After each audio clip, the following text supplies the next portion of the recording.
the ability to keep the game close in the first half and have a lead, and then to, pad on that was amazing for this team. And as you mentioned, Gita, they had a lot of contributions from other people that I'm sure we're going to talk about. But Austin Reaves delivers, ice in his veins. He's never wavers.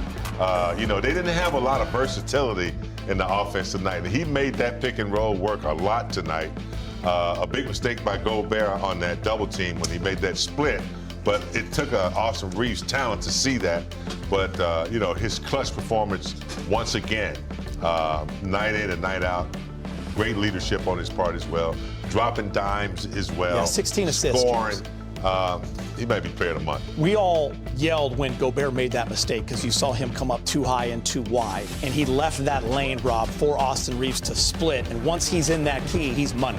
Well, that's the defensive player of the year for like a couple of years in a row. At his best right there. Not for perimeter defense, though. Not at all. And the thing about Austin Reaves, that's his go-to move. And what's really incredible, if you really look at this shot, he's right-handed, right? He shot that off his right leg. So his floater is just that potent that he can shoot it off either leg, and that takes some talent, man. Yeah. We talked about it earlier how he doesn't play above the rim. That kind of affects a lot of people because most people in the NBA are athletic. So when you athletic and you go up against somebody who's not as athletic, you kind of overrun plays, and right there you show you what he can do. Listen, 28 points, the 16 assists, James, a double-double for Austin Reaves. And listen, every night in the NBA, especially when you have to be the 1A without LeBron and Luka Doncic, you're going to get defended well, especially a team like Minnesota, who's great on the perimeter with a guy like McDaniels, the way they can blitz, the way they can double. And he did not have a great shooting night, 9 of 24. But he got to the line 7 times, which is less than he has been, hit all 7, got the 16 assists. And what makes Austin so great is that he does not quit in these kind of situations, James. He always believes in his talent. And he was huge. But that 28 and 16, he is off to an amazing start, especially with all these guys hurt. Because you got to throw in Marcus and Gabe, too. We're talking 4 big-time rotational guys for the Lakers, including 2 superstars. And Austin Reaves has replaced them each night. Seems like he's stepped up. For him to handle the ball that much, they only have 3 turnovers as well, too. For the pressure he received, the trapping and all that stuff, he just kept his poise. Whenever he did get off track a little bit and maybe slip up and turn it over, he always got back to himself and that under control. Gita, he's a great ball handler, okay? Rob just mentioned he doesn't play above the rim, so you got to be really careful not to foul him because he's really technical with the ball. He looks for bodies to get close to him. I think that's what he really lives off of, and then he gets his shots. You can foul him easily. He'll make you foul him. So he's just really crafty with the basketball in his hand. And he doesn't try to avoid bodies. He looks for angles, and if you get too close to him, he's going to have an and one. That's what makes him very dangerous. He's unpredictable. In another 40 minutes tonight, so a lot on the shoulders of Austin Reaves. But it did come with some frustrations on that Laker team the last 4 or 5 minutes, Rob. The offense, what did you see there? Just kind of seemed to stall, ball stop moving. Yeah, was that more of the defense from Minnesota, or was it just Lakers? I think it's when you depend on great individual players like a Luka, like LeBron, coaches have a tendency to say, do you? And you go down the stretch, I think they ran that same pick and roll like 8 times. And let's be honest, we know Minnesota is a good defensive team. And so if you keep picking at it, they're going to figure it out. And there's a couple of times where, you could have ran a different set, moved the ball, come back, and then you get a live ball, and then go into that set. We used to call it 4-pass with field, and then you get the defense to move, and you see what they're going to do. You get some mismatches you want, then you go at them. So I think that's something they're going to learn from. It's still early in the season. Yeah. And so this is something that the coaching staff can look at and say, okay, we get down the stretch. We got to have some other plays because, defense is keying in on either Austin Reaves, LeBron, or Luka. Next thing you know, we got Rui Hachimura going back there because that is in their playbook because we've seen it last year. Yeah, and I'd really like to see the pick and roll has been great with Ayton. They got him involved, and Jake LaRavia, guys, was absolutely awesome. We're going to get to him, I promise, a little later in the show. It's time to hear from Coach J.J. Redick. That's exactly how you like it. We're going to get right to it. First things first, we're going to take a look at the Lakers injury report for tonight's matchup in Minnesota. Lakers had 7 players out of action on Monday versus the Blazers. Good news, they do get one back in Jackson Hayes, who has missed the last 3, dealing with that knee soreness. He's available, but still no Luka Doncic, no LBJ, no Marcus Smart, or Gabe Vincent. So you're still a bit short-handed, big game, but it's still an opportunity. Without your stars, without Marcus Smart, Gabe Vincent. I mean, to build.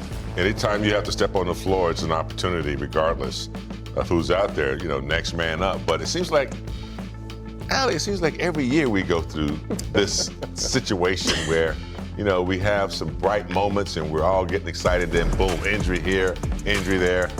That's the nature of the game. But the one guy that they have that's on fire is Austin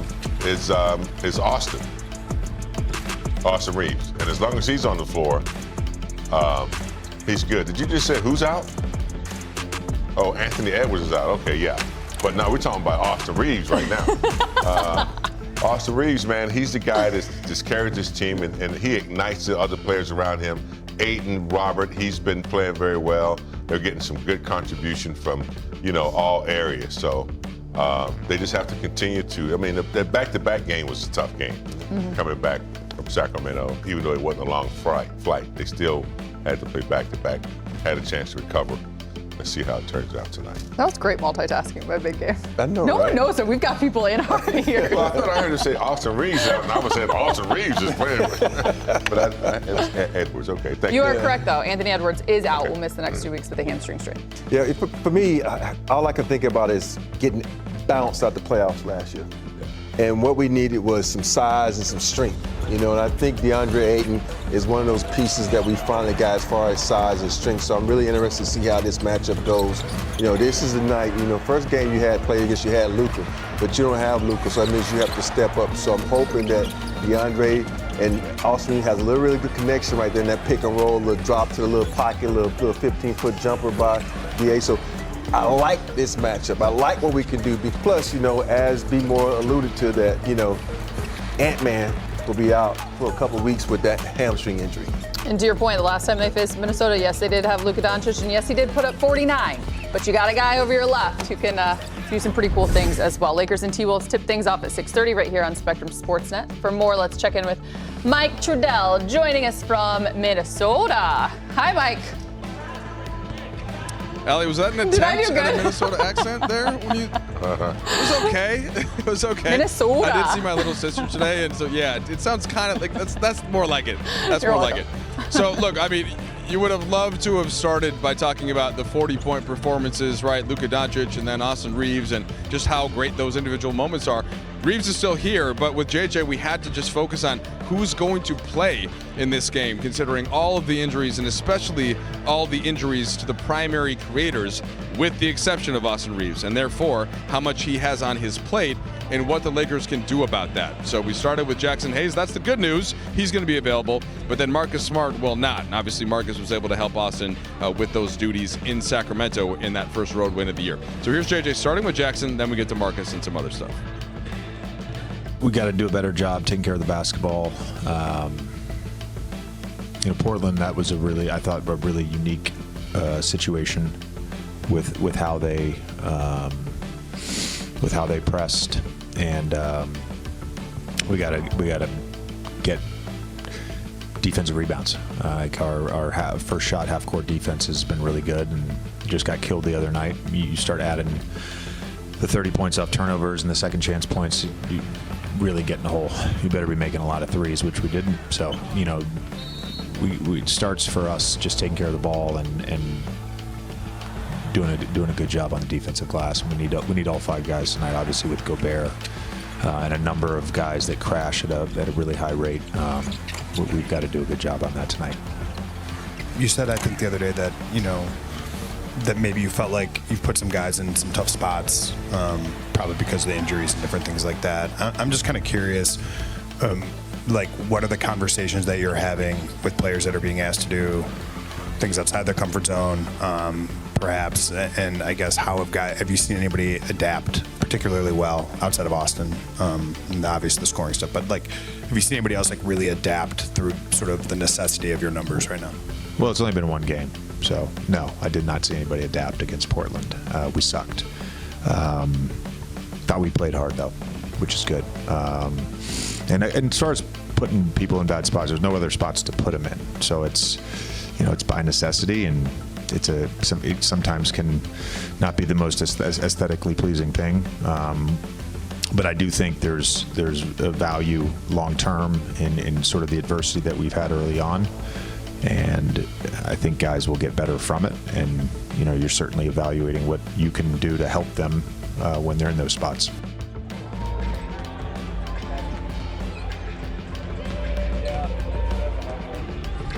All right, so I lied there, Allie. It was not starting with Jackson. He is playing. That's the good news. The tendinopathy is something we'll have to keep track of as the season goes on and make sure that the knee is all right. And then just thinking about Marcus Smart, hopeful is the word that JJ used before this game. Well, we're going to have to move on to the next one, hoping that he returns for that one. So no Marcus Smart. You do get Jackson Hayes back, and that basically makes it 8 healthy rotation players, and a lot asked of all of those guys. You know who will never have to question about whether or not they'll be there? That guy right there, Mike Trudell. Always. We appreciate you, my friend. Always. We'll talk to you coming up later in the show. Always on point.